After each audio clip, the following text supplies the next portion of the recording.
gaano ka naman katagal na single mom? Ako, Mm.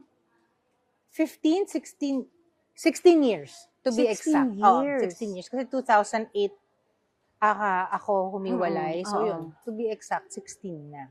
Parang pag ganun katagal, no, parang Sanay ka na, no? o sobrang sanay na ako. Yun nga yung palagi kong inisip sa sarili ko, masyado ng matagal, ang dami kong nakasanayan Yeah. na I think it's imbes na may time dati na kinakaltuwa ko, Oo. kinakaligaya ko kasi yung naging ibang woman ka, naging empowered ka. Yeah.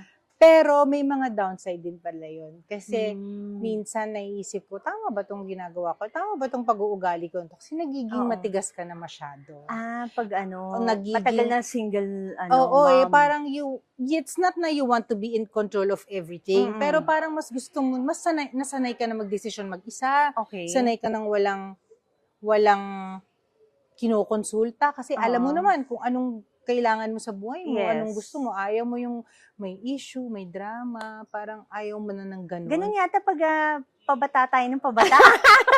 Ayaw mo na ng drama. Hindi At totoo, saka- di ba? Kasi naman, parang, di ba, ang dami mo ng dramang pinagdaanan sa life, tapos magdadrama pa ba tayo at Pagdating our sa bahay, age? exactly. Pagdating sa bahay, tapos puro drama na rin ang ina-acting mo. Oo, totoo naman yun. Parang gusto mo naman Parang gusto mo lang, I'm sure ikaw kahit mas malayo naman ang age gap natin, pero Hindi di ba naman parang ganun gusto kalayo. mong chill ka lang. Parang ang saya Yes. naman mabuhay. Hindi natin kailangan na may argumento, Oo. magdiskusyon na mali ka, mali ako.